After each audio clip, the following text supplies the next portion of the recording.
Today, I'm going to show how to create our own numeration system.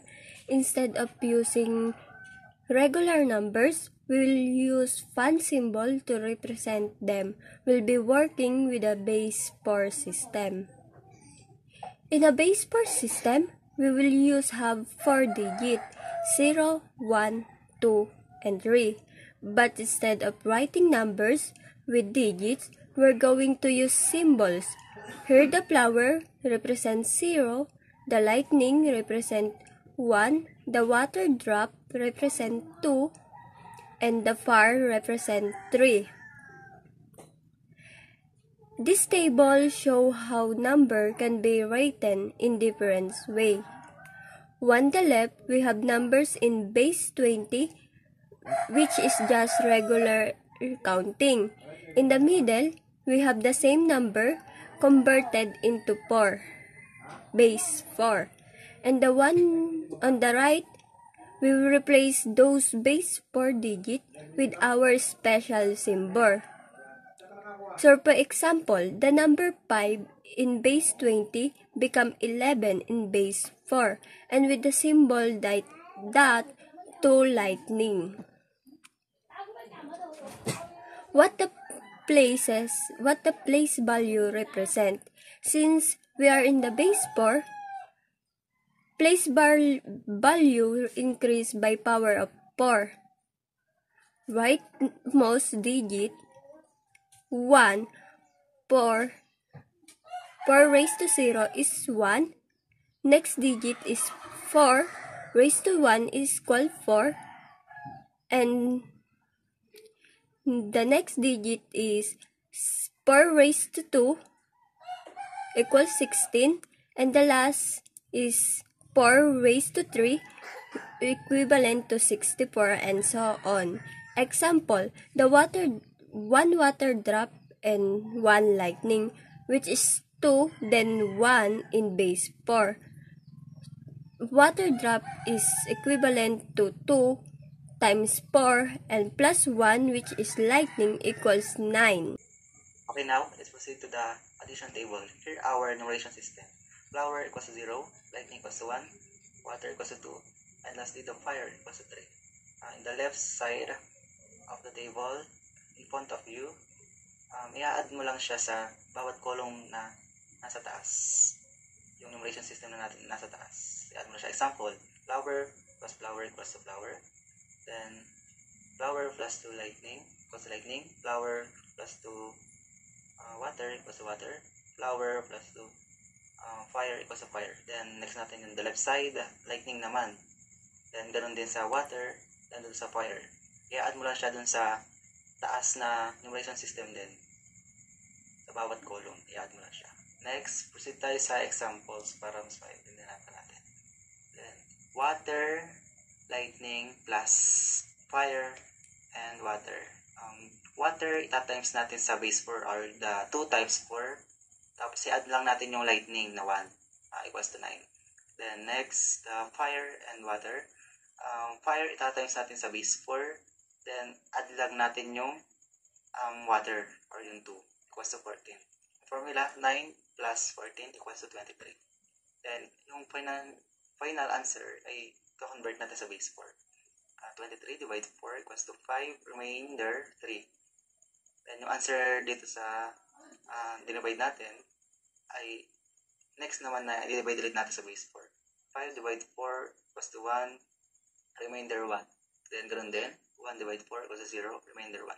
So, the answer is 1, 1, and 3. The numeration system is lightning, and fire. Bigay pa tayo ng isang examples para maintindihan pa natin. Fire, lightning, plus lightning, water. Lightning, may fire, or the 3 times natin sa base 4.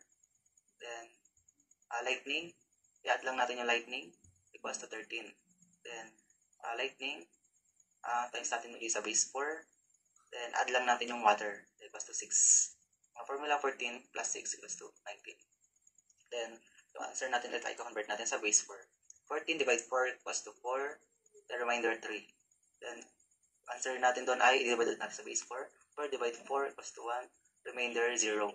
Then 0 divided 4 equals to 0, remainder 1. So the answer is 1, 0, 3.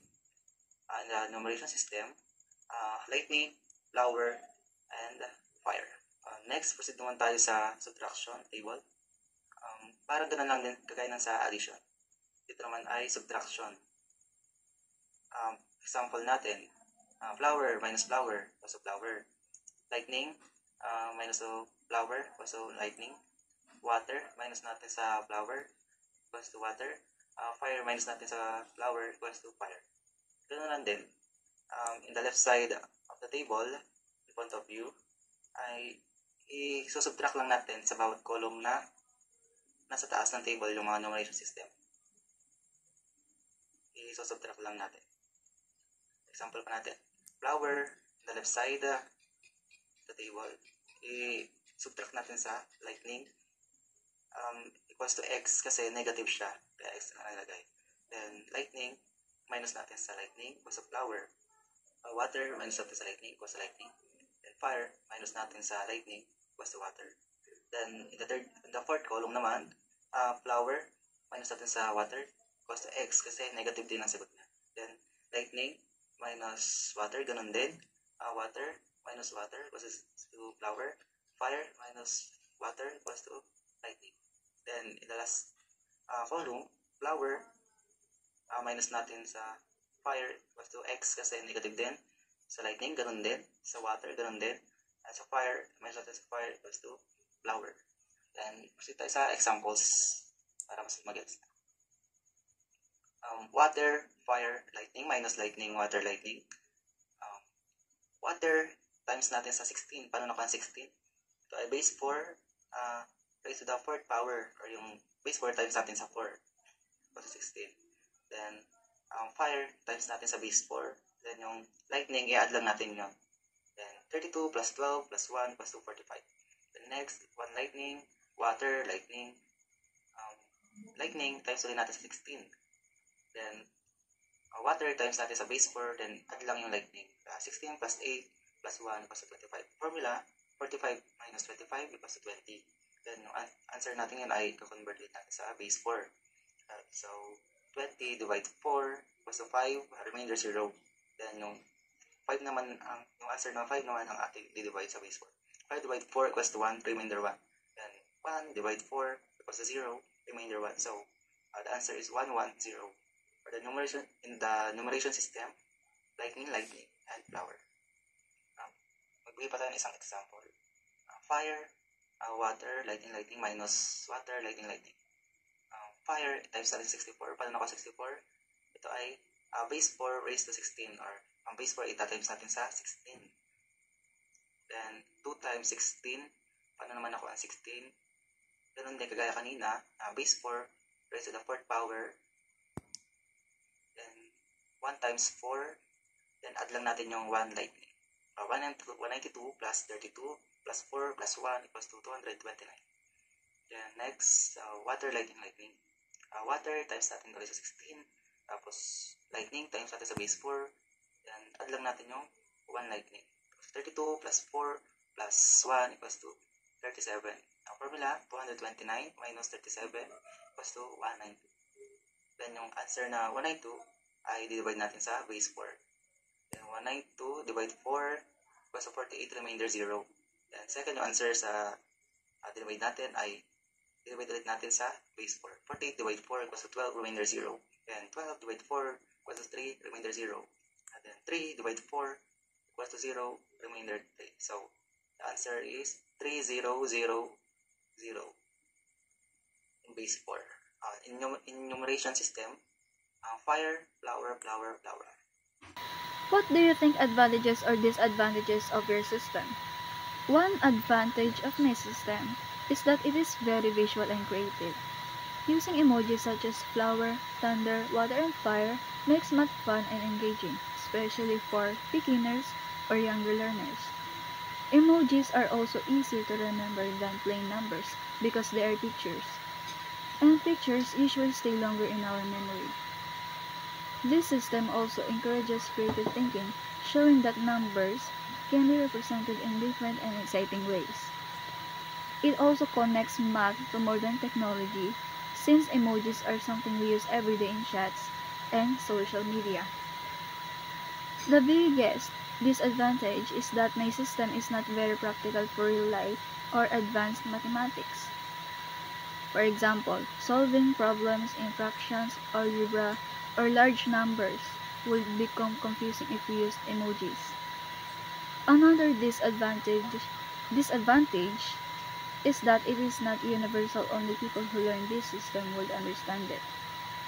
Using emojis can also create confusion since the same emoji might have different meanings in different cultures. Lastly, it is not as efficient as the decimal system because long strings of emojis would take too much space and time to write. Okay, next, what was challenging about designing my system? Designing our own numeration system was not easy because we need to carefully choose which emojis would represent each digit. We needed to make sure the symbols were simple, unique, and easy to recognize so they wouldn't confuse the user. Another challenge was thinking about how to use these emojis for larger numbers since combining many emojis could look complicated.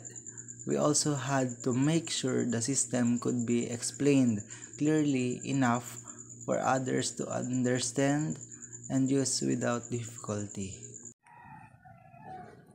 What did you learn about how numeration system work?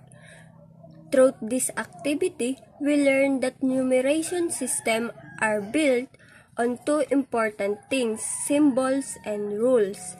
The symbol can change number, letters, or emoji, but the rule of how they are used must be consistent. We realize the place value is the key idea and gives meaning to any numeration system. We also discover that civilization throughout history made their own system, like the Mayans, Romans, and Babylonians, which proves that there is no single correct way to count. Each system has strengths and weaknesses depending on how it's used. This activity also showed me that base systems are like different language per number, the quantity being represented in the same, but the symbol change depending on the base. It made me appreciate why our decimal system is widely used today. It is simple, universal, and practical for everyday life. But making my own or our numeration system, we understood the importance of making a system both easy to learn and powerful enough to be useful. How arithmetic is performed to our system. You can see the multiplication table, which include the four symbols. So you can see in the row of 0 is flower since 0 times any number is equivalent to 0. And the sample of two water drop and 2 water drop is equal to 4, kaya 1 lightning and 1 flower. Para mas maintindihan, let's proceed the example. 1 water drop and 1 lightning plus 2 lightning equals. So, ang water drop is represent 2 at lightning is 1. So, 2 times 4 plus 1 equals 9. Then, 2 lightning is 1 plus 4 plus 1 is equal 5. So, 5 times 9 equals 45. How to convert 45 to base 4? 45 divided by 4 equals 11, remaining 1. 11 divided by 4 equals 2, remainder 3. 2 divided by 4 equals 0, remainder 2. So, ang kukunin lang natin is remainder based on below to top. So, 23 equals 231. Kaya the answer is 1 water drop, 1 par, and 1 lightning. Proceed tayo sa invent a way to represent fractions or decimal values. A symbol cut in half or with a slash means 1/2 of that value. Then, yung lightning natin ay magiging, ang equal niya ay 1, ay magiging 0.5, magiging half na lang siya. Then water, ganun din, magiging half na lang, magiging 1. Then fire, equals to 3, ay magiging half na lang, kaya 1.5. So, lightning plus lightning equals to 1.5. Water plus lightning equals to 2.5. Place a small dot beside the symbol to mean 0.1 of its value. Dito naman ay lalagyan natin ng dot or the point lang yung ating numeration system. Kunwari yung example, the lightning. Lightning equals to 1, lalagyan lang natin ng 0.0 point. Magiging 0.1 na siya. Then water, 0.2. Then fire equals to 0.3. Then sa example, lightning plus lightning equals to 1.1. Then water plus lightning equals to 2.1. Introduce a special fractions icon like a triangle that divides the symbol by the denominator. Lightning, tapos triangle, tapos 2 equals to 1/2. Then I divide. Lightning divide 2 equals to 1/2. Then water divide 2 equals to 1. Fire divide 3 equals to 1. 3 divide 3 equals to 1. Then next ay the cultural context. Long ago, before today's number were generated, an ancient civilization devised a system of symbols to count based on the 4 natural elements that govern the universe. The sunlight represented balance and beginnings. 0 was not seen as nothing, but as sacred state of harmony. The lightning naman ay nagsisimbolize ng energy. The first spark of creation, it was the smallest positive force. The water represented flow, duality, and adaptability. The people believe all things existed in pairs like the tides, day and night. Then lastly, the fire stood for growth, strength, and transformation. There was same as the perfect number, completing the cycle of life. The people used the symbol in trade, rituals, and even for storytelling. Numbers greater than 3 were made by combining element. The same way nature combined fire, water, and energy to create new life. So for our clock, I have here the PPT. Let's say the time on the clock is 3. Normally, you would just read this as 3 o'clock, but in the system, the number 3 is also the fire symbol. So instead, we just say it's 3 o'clock, you can say it's fire time. For example here in the PPT, if the clock shows 11:10, when converted into tri symbols, it is water and fire. So the time in the clock is water and fire time. For sample computations I have here, water is 2, fire is 3. If we add them, 2 plus 3 equals 5. Because the digit only goes 0, 1, 2, 3. So we convert 5 into base 4. 5 divided 4 equals 1. Remainder 1 goes 11. That means the answer is water, fire.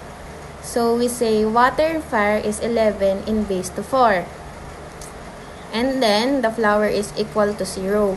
If we add 0 to any number, it stays the same. For example, lightning plus flower equals lightning. Still the same. Or fire plus flower equals fire. So we say any number plus flower is always the same number because flower is 0.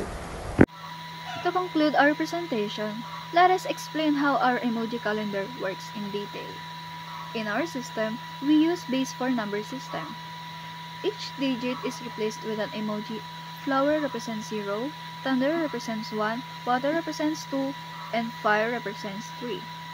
This means that every date from 1 up to 31 is converted into base 4, and then we substitute the digits with emojis. This is why instead of regular numbers, you see emoji codes in our calendar. Let's go through some examples. For the number 7, in decimal it is 7, but in base 4 it becomes 13. Replacing the digits, 1 is thunder and 3 is fire. That means it's written as thunder fire. For the number 15, in decimal, it is 15, but in base 4 it becomes 33. Both digits are 3. In our system, 3 is fire, so 15 is written as fire fire. For the number 31, in decimal it is 31, but in base 4 it becomes 133. Replacing the digits, 1 is thunder, the first 3 is fire, and the last 3 is also fire. That means 31 is written as thunder fire fire. This process applies to all the numbers in the calendar. Each date is converted into base 4 and then expressed with emojis according to our chart. The goal of this project is to show that numbers can be represented in different ways. By using emojis as symbols, we are able to combine mathematics, creativity, and imagination. What looks like simple emojis is actually a coded representation of numbers. In the end, our emoji calendar proves that even ordinary things like dates and numbers can be transformed into something fun, unique, and meaningful when we apply both logic and creativity. That's all. Thank you.